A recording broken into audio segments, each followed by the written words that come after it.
Welcome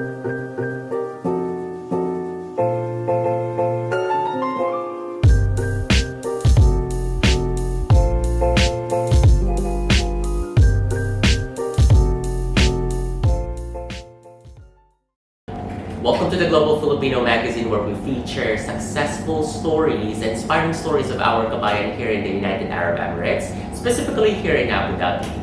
Tonight, we are lucky to have one of the seasoned doctors dito po sa Abu Dhabi. Isa sa mga pinagkakatiwala ang mga doktora. We have Dr. Ruth Fermalino.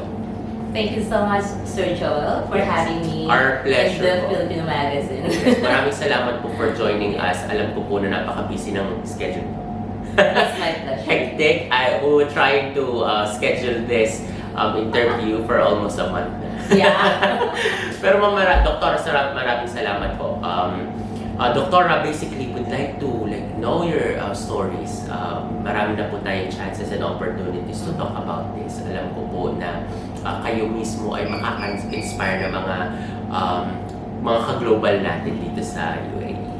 Doktora, can you tell us, how did you become a doctor? Was it a passion na-impose ng family? Share it to us po. Well, actually, my story is unique in itself. Kasi my aunt used to tell me that I will not ride mga other cars except it's colored white. So basically, when I was small, I really knew I would be a doctor, although there's no doctor in the immediate family except for a cousin. And ayun, that passion grew up in me, and I decided, even though na when I was in grade 3, unfortunately, my father was taken away from us. Yes. If you remember, before there was an incident of the Don Juan sea tragedy that was still in the time of Marcos, and my father is one of the victims there. And so my mother was widowed while she's still carrying the 7th child in the family. So I was 9 years old, grade 10, and I still didn't give up that passion.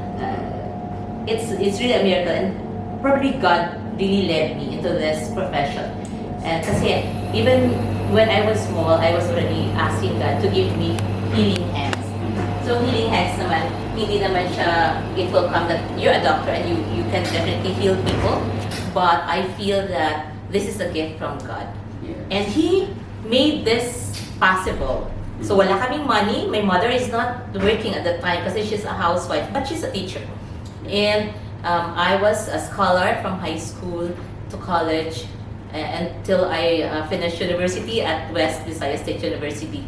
Scholarship lahat yun from the government. I think our government really, it helped me a lot to reach this. So you could say po, Doktora, na talagang being you were a bright student back then. It's a gift. I believe it's a gift. Yes. Yun na yung sa family, you were the one na nag-isa lang po kayo na nasa medical field, tama po? Yes. We are 7 children, and I'm the second in the family. So 2 sisters and 5 brothers. How is it? Parang dami yung pang younger siblings. Yes. So ang culture natin sa Philippines is okay, mag-aral kayo, and then kayo naman ang tumulong sa inyong mga brother. And we basically grew up in that sentiments na we are helping one another. Yes. So up until now, so may mga, ibig sabihin, you help your siblings, tinulungan Yes. sila. How are they na po? Are they successful in their own field? Settled, thank God. I can say that all of us are professionals in our own field. Yes, true. Yes. Shout out mo po yung mga Yes, kapatid niyo. totoo yun. So, thank God that we are here. In order po, Doktora. Sige nga po. My ate now is working in the government in the Philippines. My brother is here with me in Amiri. Yes. And I have a brother in Singapore. Yes. And we have also a brother who's a chemical engineer. And I have a nurse na ako din ang nagpaaral noon. Kahit ang asawa ng maaga. Ako, and then, and I have also a sister-in-law na pinaaral ko rin. And then ang youngest namin is a computer engineer as well. Yes po. So matulungin po talaga si Doktora. Doktora, please enlighten me. How long have you been in service? So actually, I came here in the end of 2004 to beginning of 2005. And that was, I think, the time that the Sheikh Zayed died, Mm. and I witnessed the people how they love our president before, and I really marveled. Actually, it's my first time to work outside. Kasi, Other than the Philippines. yes, at the time I was going out, it was really, alam mo yung time talaga ng nursing profession. People are going out, even doctors, they're studying nursing. And then I thought to myself, maybe I should try as a medical doctor in other countries. Ang scenario is that I was practicing I'm actually a pediatrician back in the Philippines. And then, meron nagpa-consult na tatay sa aking clinic. And after consultation, sabi niya, okay, doctor, thank you for helping us. Now I have the prescription. Mm-hmm. I can now go out and buy the medicine. Only I have no more money. Kasi he has to pay me. So sabi ko, okay, yung pera na binigay niya sa akin, I have to give back. Mm-hmm. And then sabi ko, my children are still like very small. Sabi ko, paano mapaaral ng medicine din yung anak ko? Ganito yung heart ko. Kung wala pang bili ang aking pasyente, I will return also their PF. Wala rin akong pera. Kaya sa renta ko. And so that made me to decide, okay, I'll try abroad. And thank God, when I came here, I took an exam again kasi you cannot practice in Abu Dhabi without an exam. So at the I time, think it's hard, no?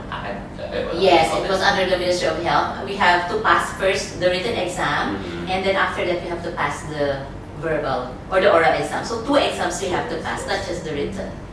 And you're very lucky to be one of the Filipino doctors. Yes, true. May association na po ba tayo dito mga doctors dito sa UAE? It's not actually a formal Mhm. association, but we have a WhatsApp group. So if there are activities, we have gathering. Yeah. Ma-update po sana sa And we're also helping one another. Right. Yes. That's a very really nice po. So that's a total of like almost 2 decades. Tama po, 16 years. 16 years, yeah, almost Wala pa. there. Wala How I pa, wish. yes. Yes. Ang ganda, kasi when I came here, diba sabi ko, I'm a pediatrician, but sabi ko, I think if I will focus on the children, hindi ko marireach yung mga adult population. And I saw that the Filipinos really want to have a consultation sa Filipino din. So sabi ko, I think it's better to get a general practitioner exam. Mhm. So that's where I am now. So lahat nakikater nyo na all ages. Tama po. How is it different working back in the Philippines and dito po, if you would compare your practice? Yes. Actually, I felt a little guilty when I left the Philippines as, this brain drain of the, Correct concept. yes, of those who are Professionals. professionals, gifted. But, when I arrived in the UAE, especially in Abu Dhabi, I saw that there's so many Filipinos that I said, oh, this is my chance to also serve my kababayan here. So, nakaka-ease din ang feeling yun. But, of course, there's a big difference monetary-wise. Yes.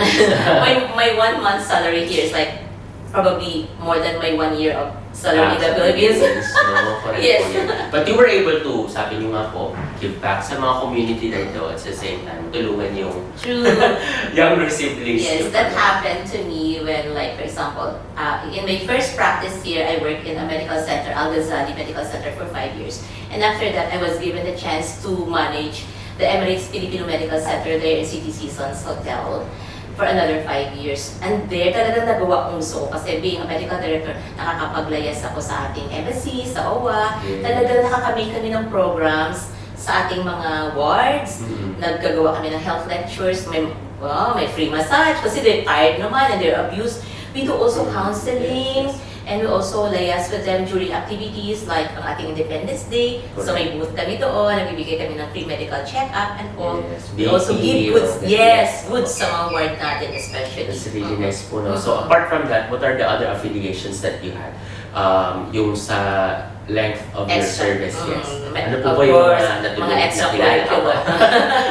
I'm always active in the community kasi I'm an Adventist. So talaga kami sa mga kawang-gawa. So lahat yun, pag may mga sakuna, we are first hand. Talagang nag-chip in, nag-send ng mga donations. Ganun. At alam mo, there was even a time, I think an earthquake somewhere in Southern America. Nag-send kami, nag-share kami through the international community. ng help doon sa napakalaking earthquake na yun. And then sa mga flood victims, mga famine, talagang walang limit. As God gives you the grace, ito yung give back namin. I think that should be the aim of everyone kasi I believe that we should be a channel of blessing to others. Kasi alam mo yun, pag like river, pag tuloy-tuloy siyang nag-flow, maganda siya kung hindi nabablock along the way. Hindi siya stop sa'yo. Ika nga, the essence of giving does not stop from you, but it should be a channel only of God's grace. It's really beautiful to say po, Doctora. Doctora, what do you still want to achieve? Like, so many things. Like, as you see, I'm Ilonggo also, so we have the Kami group ng mga Ilonggo, kapisanan ng mga Ilonggo. I'm very active in it. And of course, there's the election, and I'm practically... I forgot to ask. Yes, please tell me the titles that you have right now because I believe meron din po kayo mga group and affiliation and you're like on the top position. True. Please, Presently, I'm the president of the PFP which is party, Partido Federal ng Pilipinas, and nag-promote din sa ating next president, BBM, and Vice President Inday Sara. Yes. And very, very active here. And actually, ayun, sa mga campaign, and supposedly we should have medical mission sana, but dahil napakalapit na talaga ng election.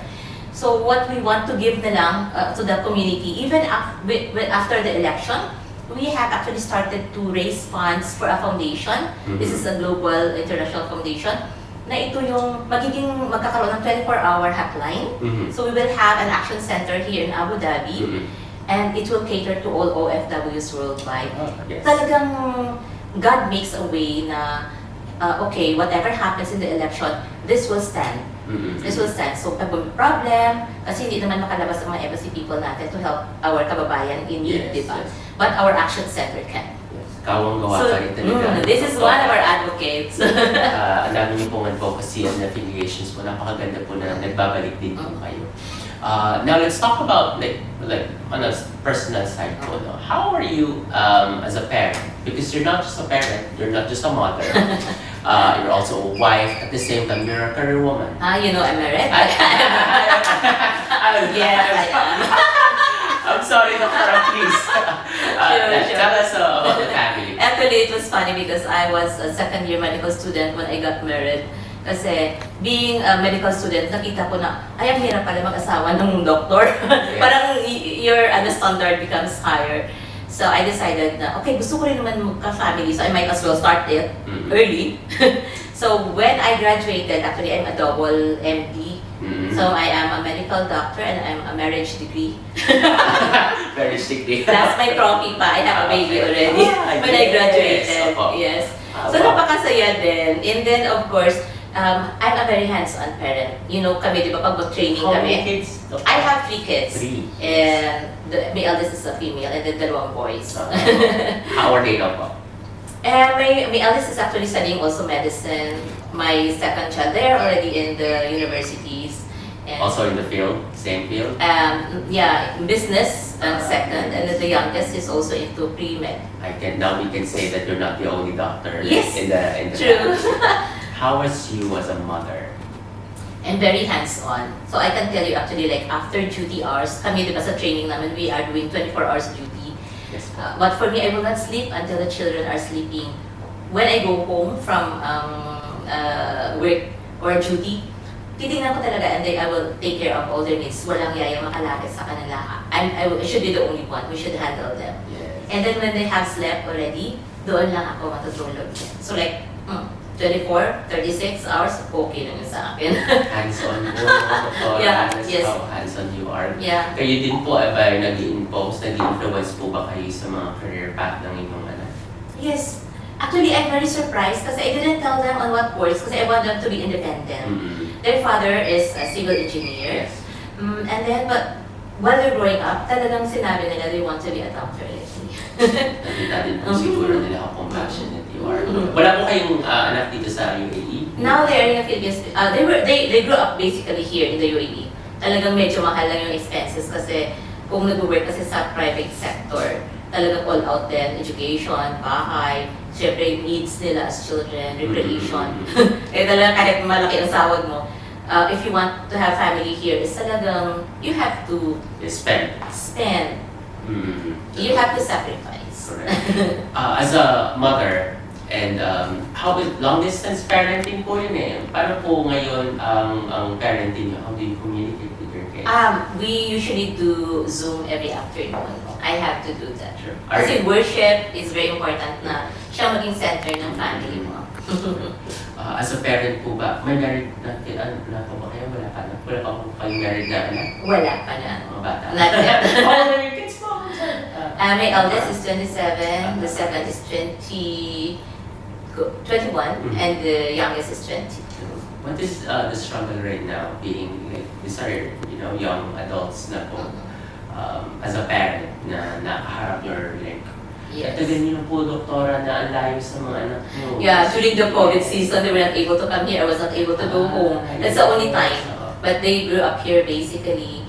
Kasi nag-work din naman ako dati sa Ruiz Hospital sa Anok. So, may bahay kami, may free schooling sila. Yes. Dito talaga sila nag-aral mula sa BF hanggang nag-high school sila. Only when they were college.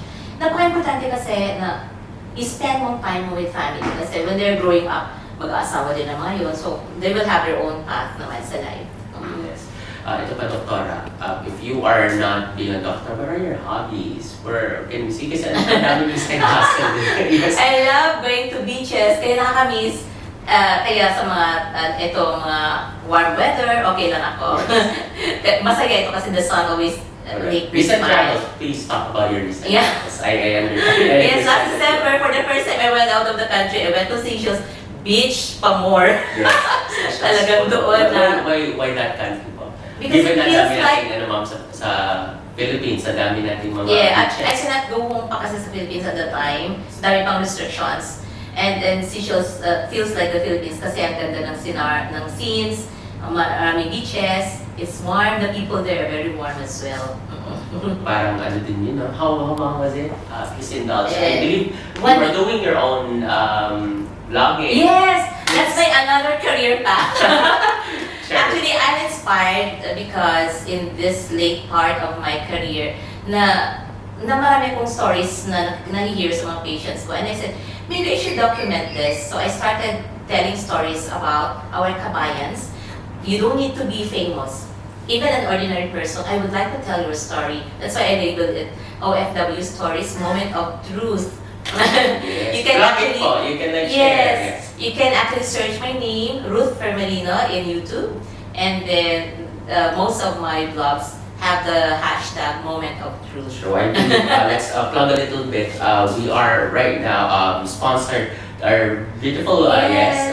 scenario at the moment. Yes. Setting po ay sponsored by Sprinkles and Icing. Shout out po kay Miss Natalie. Yes, Thank you, my friend Natalie, for indulging us. This is Sprinkles and Icing. Icing, yes. Now it's Ramadan season. That's Thank true. you Located for- sa Defense Road, Abu Dhabi, UAE, near Social Care and Minors Affairs Foundation. That's their location. So Yes. thank you so much po, Miss Natalie, for joining us at the same time si Chef Herson. Herson, yes. Chef Herson would like to Come give you on, Chef. a shout out po. Sa inyong delicious chocolate. Yes. Salamat po sa... Napaka-sarap po ng inyong chocolate cake and pistachio. Ang sarap. Maraming So, ayan. salamat po for Dito na being po our kayo. sponsor po.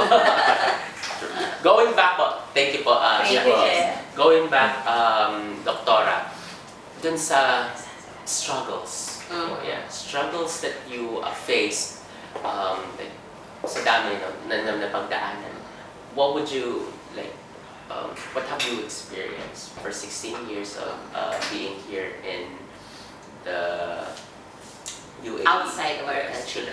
Well, actually, initially is the loneliness. No? Kasi being few lang ng mga Filipino doctors, when I go for seminars, events, parang ako lang mag-isa, wala ko nakikita. Kaya itsura ko.